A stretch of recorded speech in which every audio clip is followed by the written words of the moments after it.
میں کہا کرتا ہوں اگر دولت بڑی پیاری ہوتی نا تو سب سے زیادہ سیدہ فاطمہ کے گھر ہوتی. اگر یہ کوئی بہت اعلیٰ چیز ہوتی تو یہ تو وہ والا گھرانہ ہے کہ 3 دن چولہا نہیں جلا.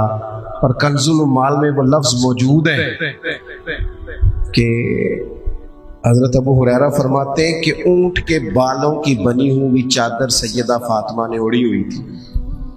اونٹ کے بالوں کی بنی ہوئی چادر, اور وہ چکی پیس رہی تھی, چکی چلا رہی تھی. کہتے حضور نے دیکھا تو نبی پاک کی آنکھوں میں آنسو ضرور آئے. اور پتہ محبوب نے کیا فرمایا؟ یہ کنز المال میں موجود ہے. محبوب فرمانے لگے شہزادی دنیا میں تھوڑی سی تکلیف برداشت کرو, آخرت کی ساری عزتیں اللہ تمہیں ہی عطا فرمائے. سبحان اللہ. یہ تھوڑی دشواری ہے. یہاں ہر بندے کی بیٹی دکھی نہیں, جس کو بھی پوچھ لیں دکھی ہے, جس سے بھی پوچھ لیں. حضرت جی دعا کرنا, پیر صاحب دعا کرنا, مفتی صاحب دعا کرنا, بزرگوں دعا کرنا. کیوں جی؟ بیٹی بڑی تکلیف میں. کیوں جی؟ کہتے سسرال والے کام بڑا کراتے ہیں. چکی پیستی ہے, لیپا پوتی کرتی ہے, اس کے ہاتھوں میں چھالے پڑ جاتے ہیں. ایسا ہوتا ہے کہ ستو کبھی آ جائیں تو پھر سارا دن ان ستوؤں پہ ہی گزر جائے. کبھی ایسا ہوتا ہے کہ 3 دن روزے رکھے جائیں اور ایک کھجور اور ایک پانی ملے افطار سحر کے وقت. یوں بھی کبھی وقت گزارا ہے. اور میرے عزیزوں یاد رکھنا, ہم نے جو مزاج اختیار کر لیا ہے نا اس وقت, یہ جو پوری دنیا میں گاڑیاں بھاگ رہی ہیں, ملک سے باہر لوگ جا رہے ہیں, دولتیں جمع ہو رہی ہیں, یہ ضروریات کا رٹا نہیں, یہ ضروریات نہیں, یہ خواہشات ہیں. ضروریات تو پوری ہو رہی تھی لیکن وہ جو خواہشات کی تکمیل تھی, وہ جو پڑوسیوں کی بڑی کار ہمیں پریشان کر رہی تھی, وہ جو گھر کے سامنے ایک پلاٹ تھا اور دل کر رہا تھا حویلی نہ بنا لوں, وہ جو ٹینشنیں تھی انہوں نے بہت بھگایا لوگوں کو, تھکا دیا. نظریاتی زندگی, اور نظریاتی زندگی میں کچھ کرنے کا عہد. حضرت عمر کے زمانے میں نا بڑی وسعت آ گئی تھی.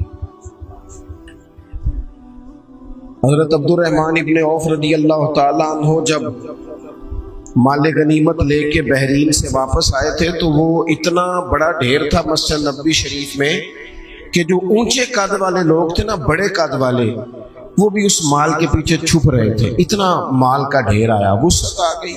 اب اللہ تعالیٰ نعمت دے تو حدیث بھی موجود ہے کہ اس کا اثر دیکھنا رب پسند کرتا ہے. تو وسعت آ گئی. اب نا کچھ چیزیں ذہن میں لوگوں کے آ جاتی ہیں. ویسے بھی جو ہمارے بچے ہیں نا آج کل, نئی نسل وہ مشورے بھی زیادہ دیتی ہے.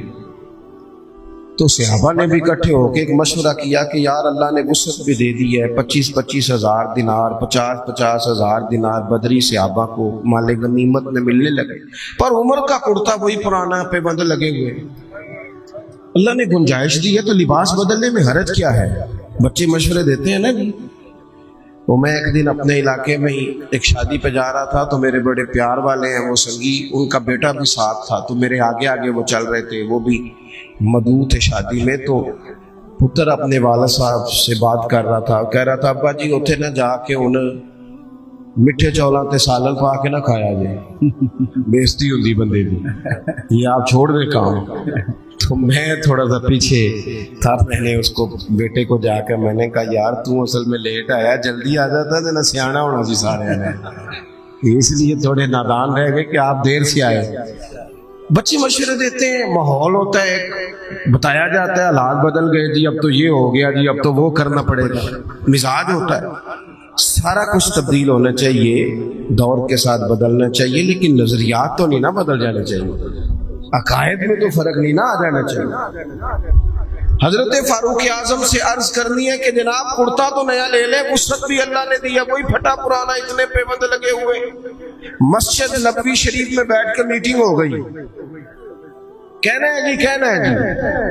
جب طے کر لیا تو ایک صحابی بولے, کہنے لگے سیانے تو بڑے ہو, طے تو کر لیا ہے کہ حضرت عمر سے کہنا ہے کرتا نیا لے لے, پر اس شیر کا نام بھی بتاؤ جو سیدنا عمر سے بات کرے گا.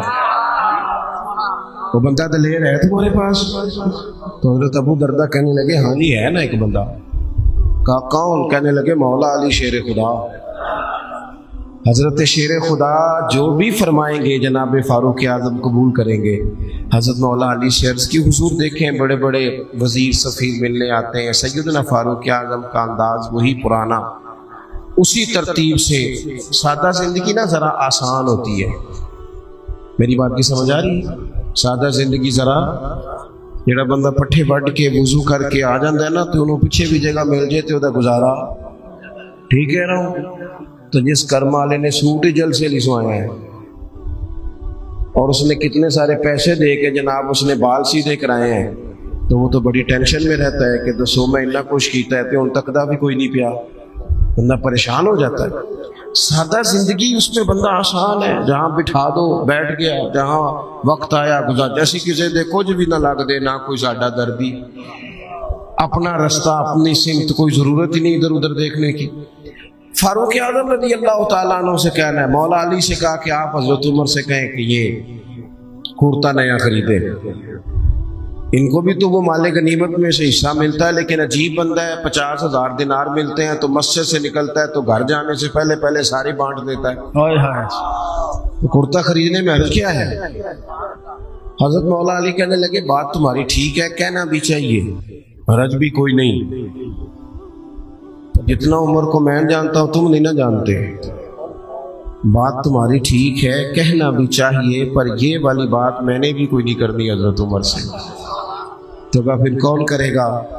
کہنے لگے سیدہ عائشہ صدیقہ ام المومنین رضی اللہ تعالیٰ، صدقے اس خاتون جہاں سے گزرتی تھی ان گلیوں کے ہم صدقے، جن کے گھر آ کے محبوب فرماتے تھے میں یہاں سکون محسوس کرتا ہوں۔ سبحان اللہ۔ حضرت سیدہ عائشہ صدیقہ سے کہو، حضرت عائشہ سے گزارش کی گئی، اماں جی نے پیغام بھیجا، ہر جگہ نا بندے کو، ہر جگہ بندے کو اڑ نہیں جانا چاہیے، کچھ جگہ چپ کر کے بھی ہاں کرنی چاہیے، کوئی بندے کا ایسا گھر بھی ہونا چاہیے جہاں جو کہہ دیا جائے نا وہاں بندہ چپ کر کے بھی قبول۔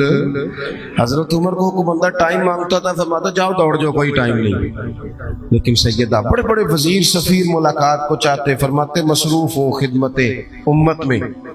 اماں جی کا پیغام گیا تو عمر دوڑے گئے، اماں جی کوئی حکم؟ یہ حضور کا کاشانہ نور ہے نا، محبوب کے گھر سے پیغام آیا ہے نا، کوئی حکم؟ تو سیدہ فرمانے لگی امیر المومنین، صحابہ کا خیال ہے کہ جب اللہ نے وسعت دے دی، حضور کے زمانے میں ظاہری، حضرت ابوبکر صدیق کے زمانے میں ظاہری طور پر اتنی وسعت نہیں تھی جتنی اب فتوحات پر وسعت آئی ہے، تو اگر نیا کرتا لے لیا جائے تو حرج کیا ہے؟ کوئی سوال نہیں، کوئی جواب نہیں، کوئی بات نہیں۔ حضرت عمر کہنے لگے اماں جی حکم ہو گیا، شام کو ہی آ جائے گا، لیکن ایک بات کرنے کی اجازت ہے، صرف ایک۔ عمر کیجئے۔ حضرت عمر رو پڑے، عرض کرنے لگے میں نا اسی لباس میں حضور کی بارگاہ میں بیٹھتا تھا، کیا نا یہی انداز تھا، اسی طرح ابوبکر صدیق بلا لیتے تھے، مشورے کرتے تھے، میں نے نا یوں ہی ٹائم گزارا ہے، اسی طرح ہی دل کرتا ہے اسی طرح ان کی بارگاہوں میں پہنچ جاؤں جس طرح یہ مجھے چھوڑ کے گئے تھے۔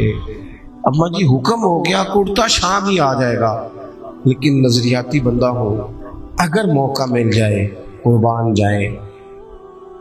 حضرت عائشہ صدیقہ چپ کر گئی، تھوڑی دیر کے بعد آواز آئی تو صرف ہجکی کی آئی، وہ روئی اور کہنے لگی عمر جو صحابہ نے کہا وہ بھی ٹھیک تھا، پر جو آپ کہہ رہے ہیں وہ تو بالکل ہی ٹھیک ہے۔ کیا بات! آپ جس طرح مطمئن ہیں ویسے وقت گزاریے، آپ اپنے اوقات کار کو یوں ہی گزاریے۔ نظریاتی لوگوں نے ہوا کے مطابق اپنے آپ کو تبدیل نہیں کیا، نظریاتی تھے، فکری تھے۔ دیکھو سارے لوگ ساری ڈیوٹیاں تو نہیں کر سکتے، میں یہ مائک اپریٹ نہیں کر سکتا، تو پھر میرا خیال ہے مجھے اس بندے کی بھی قدر کرنی چاہیے جو اسے چلا سکتا ہے۔ جو کام میں گاڑی میں سفر کرتا رہتا ہوں، وہ کہاں گھوم آتے ہیں تو میں تو سو جاتا ہوں کئی دفعہ گاڑی میں، لیکن ڈرائیور کو لوگ ڈرائیور کہہ کے پکارتے ہیں، حالانکہ تو سویا ہوا تھا، وہ تو جاگ رہا تھا۔ اس کی اہمیت کو سمجھنا چاہیے۔ ہم نہ زندگی میں کوئی بھی کام کریں ایک تو کام کریں اور جو ایک کریں زندگی میں لیکن ذرا سونا کر کے کریں. کوئی ایک مقصد بنا لیں, کوئی ایک مقصد ہو, کوئی ارادہ ہو, کوئی پروگرام ہو. نہ سمجھ آئے تو بخاری میں حدیث موجود ہے, ایک بوڑھی اماں حضور کی مسجد میں جھاڑو دیتی تھی, اور چلو کچھ کرتی تو تھی نا یار. اور دیکھو سعادت جھاڑو وہاں دیتی ہے جہاں 70,000 فرشتے سویرے آتے ہیں, 70 شام آتے ہیں. سبحان اللہ, سبحان اللہ. حضور کی مسجد شریف میں جھاڑو دیتی ہے خاتون. ہمارے ہاں تو خیر امام خطیب کی بھی کوئی قدر نہیں ہوتی, کوئی نہیں ہوتی. امام کبھی کو مشورہ دے لے تو کہتے ہیں اسلام زیادہ دیتا ہے, مولوی نما لے آؤ, مشورہ زیادہ دیتا ہے, اس کو چینج کرو. اور مسجد کے خادم کی کوئی حیثیت, لیکن جو مسجد میں جھاڑو دینے کی فضیلت ہے نا, حضرت بابا فرید صاحب سے جب کو بندہ کہتا تھا نا دل بڑا پریشان ہے, تو بابا صاحب کہتے تھے مسجد میں جھاڑو دیا کر, اللہ سکون عطا کرے گا. سبحان اللہ, سبحان اللہ. مائک میں نہ بولے جی, سنے بات. مسجد میں جھاڑو دیا کر, اٹھ نہ فریدا ستیا تے خلقت ویکھن جا, تے متے کوئی مل جائی بخشیا تے چل تم ہی بخشیا جا. اٹھ نہ فریدا ستیا تے جھاڑو دے مسیت, اوے تو ستا ہے تے رب تے جاگدا ہے, تیری ڈاڈے نال پرید. اٹھنا کچھ کر. وہ خاتون چلو کوئی کام تو کرتی تھی نا.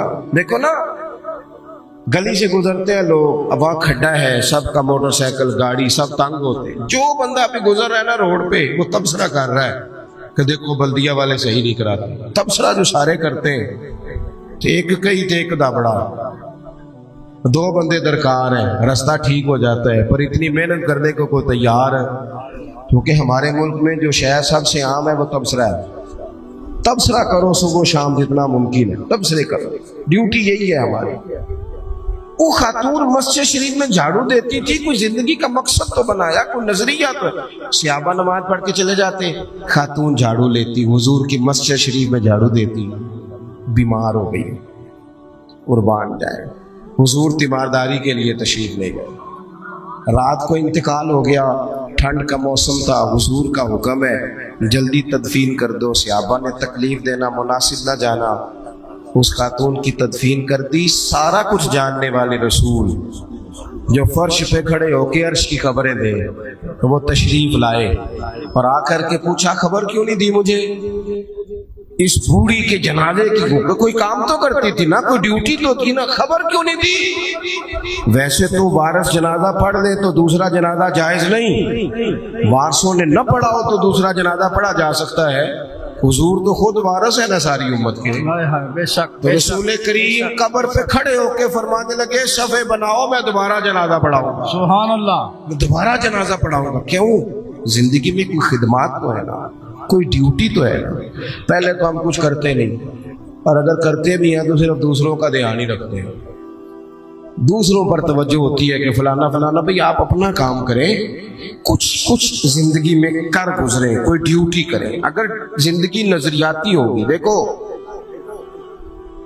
ڈھیر سارے لوگ ہوتے ہیں, نام میرا ہی شاید آئے گا کہ مدرسہ انہوں نے بنایا, مسجد انہوں نے بنائی, میرا ہی نام آئے گا اگر کہیں میں بناؤں گا. لیکن زمین دینے والے کا بھی ایک کردار ہوتا ہے, اس میں نقشہ نویس کا بھی ایک کردار ہوتا ہے, اس میں ایک اینٹ خرچ کرنے والے کا بھی کردار ہوتا ہے.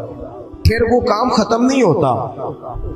سریا وہ لینٹر ڈالنے والے جو ہوتے ہیں, ان میں جو سریا باندھنے والا ہے وہ بھی ایک قیمتی کردار رکھتا ہے. پھر کہتے ہیں الیکٹریشین کو بھی بلاؤ, پھر یہاں بھی کام ختم نہیں ہوتا. پھر اور اس کے گرد ڈھیر سارے لوازمات ہیں. جو بندہ جو کردار ادا کر, عالم اگر کتاب لکھ بھی دے تو ہو سکتا ہے کتابت نہ کر سکے, اور اگر کاتب بھی ہو تو ہو سکتا ہے اسے پبلش نہ کر سکے. تو یہ کچھ نہ کچھ خدمات, کچھ نہ کچھ ڈیوٹیاں. حضرت مولا علی شیر خدا نے چھوٹی عمر میں کہا تھا, یا رسول اللہ دین کی مدد بھی کروں گا, آپ کی حفاظت بھی کروں گا. 63 سال عمر پائی اور ہر میدان میں اگلی صفوں میں, ہر میدان میں اگلی صفوں میں, ہر میدان میں اگلی. حضور سے وعدہ کیا تھا, یا رسول اللہ ڈیوٹی کریں گے, خدمت کریں گے. ہمارے ہاں جہاں تو منصوبہ بندی ہو رہی ہے, امام غزالی سے آ کے کسی نے کہا حضور کو بندہ مخلص ملتا ہی نہیں, یہ بھی غلط ہو گیا, وہ بھی غلط ہو گیا. تو امام صاحب فرمانے لگے چل تو ہی مخلص ہو جا, تیری شکل میں تو کچھ لوگوں کو مخلص بندہ مل جائے, کچھ کر تو صحیح نا, صرف تبصرے. حضرت مولا کائنات نے عمر مبارک ساری دین کی خدمت میں لگائی، تو جب 63 سال کی عمر میں خنجر لگانا تو لوگ تو کہتے ہیں نا میرے پتر کا دھیان رکھنا اور میرے بچوں کا خیال کرنا اور فلانی ڈیوٹی کرنا، تو جب خنجر لگا تو حضرت علی کیا کہہ رہے تھے؟ فرما رہے تھے مجھے کعبے کے رب کی قسم علی تو کامیاب ہو گیا ہے، یہ دیکھو پانی پرن سہیلیاں تے رنگا رنگ کھڑے تے پریا تے اس دا جانی ہے نا جس دا توڑ چڑھے۔ فرمایا دیکھو میں نے کوئی ارادہ کیا تھا، آج میں کامیاب ہوا۔ باتیں زیادہ نہیں کرنی، بس ختم کرتا ہوں۔ جب یوں نظریاتی زندگی ہوتی ہے نا، نظریاتی، پھر بندہ تھوڑی سی تکلیف بھی سہ لیتا ہے۔ کوئی کام کر رہا ہے نا بندہ، صحیح بخاری میں حدیث ہے، ایک خاتون نے آ کے عرض کیا تھا یا رسول اللہ صلی اللہ علیہ وسلم مجھے مرگی کا مرض ہے، بڑی تکلیف میں ہوئی۔ اللہ کے محبوب علیہ السلام سب کے لیے دعا کرتے، بلکہ حضور تو دستے شفا پھیرتے تو اللہ کرم فرما دیتا، لیکن نبی پاک صلی اللہ علیہ وسلم کی خدمت میں عرض کی یا رسول اللہ صلی اللہ علیہ وسلم مرگی ہے، تو آج حضور نے انوکھی بات کی۔ وہ پیچھے صاحبزادہ بشیر صاحب تشریف لائیں، آگے تشریف لے آئے۔ نبی پاک صلی اللہ علیہ وسلم نے نا جی آج نظریہ سمجھایا، توجہ ہے آپ دوستوں کی میری بات پر۔ حضور فرمانے لگے اگر تو کہے تو میں دعا کرتا ہوں اللہ شفا دے دے گا، اور اگر تو کرے صبر۔ معنی کیا ہے؟ مرگی کے ساتھ ہی گزارا کرے، اگر کرے صبر تو پھر میرا وعدہ ہے رب جنت عطا کرے گا۔ سبحان اللہ۔ ویسے ہم پیر صاحب کے پاس، سید صاحب کے پاس، بزرگوں کے پاس جائیں، پیر صاحب ہمیں کہیں کہ گوڑا ٹھیک کرانا ہے درد کے یا جنت چاہیے، ساڑھا کی جواب ہے اے گوڑے دا کچھ کرو نا جی، اس فون نہیں دینا، یہی جواب ہے نا۔ لیکن نظریاتی لوگ نظریاتی ہوتے ہیں۔ نبی پاک صلی اللہ علیہ وسلم نے فرمایا کہ تو بتا، اگر تو کہے تو دعا کرتا ہوں اللہ شفا دے دے گا، اور اگر صبر کرے تو پھر تیرے لیے جنت ہے۔ اس خاتون نے 1 منٹ نہیں لگایا سوچنے پہ، یہ نظریاتی لوگ ہوتے ہیں۔ عرض کی یا رسول اللہ آپ دعا کر دے رب مجھے جنت ہی عطا کرے۔ سبحان اللہ۔ کیا مطلب کہ میں گزارا کر لوں گی مرگی کے ساتھ، صبر کر لوں، مجھے اللہ جنت دے۔ حضور نے دعا کر دی۔ خاتون عرض کرنے لگی حضور جب مرگی ہوتی ہے تو جسم سے کپڑا ہٹ جاتا ہے، حیا آتی ہے، خاتون ہوں، عورت ہوں، تکلیف محسوس کرتی ہے۔ محبوب نے دعا کر دی۔ صحابہ کہتے ہیں جتنی بھی مرگی ہوتی تھی اس کے کپڑے نہیں جسم سے ہٹتے تھے، جتنی مرضی بھی ہو کپڑا قائم رہتا تھا۔ دیر تک وہ بوڑھی اماں زندہ رہیں۔ خواتین ایک دوسرے سے کہا کرتی تھی کسی نے جنتی دیکھنی ہے تو اس بی بی کو دیکھو، اسے دنیا میں حضور نے جنت کی بشارت دی۔ سبحان اللہ۔ نظریہ ہوتا ہے، نظریہ۔ ویسے آنا جانا، تصویریں بنانا، گھومنا پھرنا، پلاننگ کرنا چلتا رہتا ہے، لیکن جو نظریاتی لوگ ہوتے ہیں انہیں ذرا تھکاوٹ بھی تھوڑی ہوتی ہے۔ نظریے کے لیے کام کر رہے ہیں نا، وہ بھاگتے ہیں، ان کا بھاگنا انہیں تھکاتا نہیں۔ جب آپ نظریاتی ہیں تو صبح قیامت پہ نظریاتی اور غیر نظریاتی لوگوں کا نتیجہ کیا ہے؟ یوم نحشر المتقین الی الرحمن وفدا۔ اللہ فرماتے ہیں یہ جو متقی ہوں گے نا انہیں رب کی بارگاہ میں پیش کیا جائے گا قیامت میں، پر مہمان بنا کے پیش کیا جائے گا، ان کا میزبان رب ہوگا، چونکہ انہوں نے زندگی تقوی میں گزاری، محتاط وقت گزارا۔ وَنُسُوقُ الْمُجْرِمِينَ إِلَىٰ جَهَنَّمَ وِرْدًا، اور یہ جو مجرم ہیں انہوں نے جرم کیے، من پسند زندگی گزاری، فرمایا انہیں پیاسے ہانک کے دوزخ میں پھینک دیا جائے، پیاسے ہانکے جائیں گے جہنم کی طرف۔ اپنی زندگی میں کچھ ارادہ کریں، دیکھیں دھوپ چھاؤں آئے گی۔ وہ ہمارے یہاں کچھ لوگ کہتے ہیں دھوکے بڑے ہیں جی، ہنسے کیسے؟ تو میں کہا کرتا ہوں کہ اتنی تکلیفیں کسی کو نہیں آئیں جتنی حضور کو آئی ہیں۔ برابر فرمان پڑھے حضرت حارث بن عبداللہ کہتے ہیں میں نے تو مدینے والے محبوب کو جب بھی دیکھا ہے مسکراتے دیکھا ہے۔ سارے کام 7 سال چلتے ہیں لیکن اپنی زندگی میں کوئی مقصد ہونا۔ یہ جن بزرگوں کے ہم آراس میں آتے ہیں نا، انہوں نے کوئی مقصد حیات بنایا۔ یہ مت سمجھنا کہ ساری زندگی پھولوں پہ گزری، یہ عرس وغیرہ یہ سارے کام بعد میں ہوتے ہیں، بعد ورنہ ڈھیر سارے صوفیاء ایسے ہیں جنہوں نے روڑے کھا کے وقت گزارا۔ بڑے ٹھیک ٹھاک روڑے کھائے، بڑی تکلیفیں برداشت کی، اور ان کی اگر آپ تاریخ پڑھیں گے تو بڑا کچھ ان کے ساتھ کیا گیا، بڑے معاملات ہوئے۔ ایسا نہیں یہ شہادت گاہ الفت میں قدم رکھنا لوگ آسان سمجھتے ہیں مسلمان ہونا، یہ بڑا مشکل کام ہے، اس سے ہو کے گزرنا پڑتا ہے۔ لیکن ڈیوٹی کریں، کوئی کام کریں، کچھ اپنے ذمے لیں۔ یہ جو ہم وقت گزار رہے ہیں نا جی، آپ یہاں تو بیٹھے کہتے ٹائم پاس کر رہا ہوں، وہ کسی نے کہا تھا کہ میں کسی شخص سے بیزار نہیں ہو سکتا کیونکہ ایک ذرہ بھی تو بیکار نہیں ہو سکتا، سوائے بد عقیدہ اور بد مذہب کے آپ لوگوں سے ہمیشہ اچھی امیدیں وابستہ رکھیں۔ خیر تو زندگی نظریاتی ہو، کچھ کرنے کا۔ بہت سارے لوگ کہتے ہیں جی میں بور ہو رہا ہوں، تو میں کہتا ہوں یار بور ہونے کا ٹائم بھی تو ہونا چاہیے نا بندے کے پاس۔ آپ کے پاس ٹائم زیادہ ہے اس لیے بور ہو رہے ہیں، ہمیں تو ٹائم ہی نہیں ملتا بور ہونے کا۔ تو جب کوئی کام کرنا ہے آپ نے، جب آگے بڑھنا ہے، کچھ مقاصد حسنہ حاصل کرنے، کچھ امور خیر سر انجام دینے، زندگی میں ان کو طے کریں اور ان پر کام شروع کر دیں۔ دھوپ بھی آئے گی، چھاؤں بھی آئے گی، سکھ بھی آئیں گے، دکھ بھی آئیں گے، لیکن قافلہ رواں دواں رہنا چاہیے۔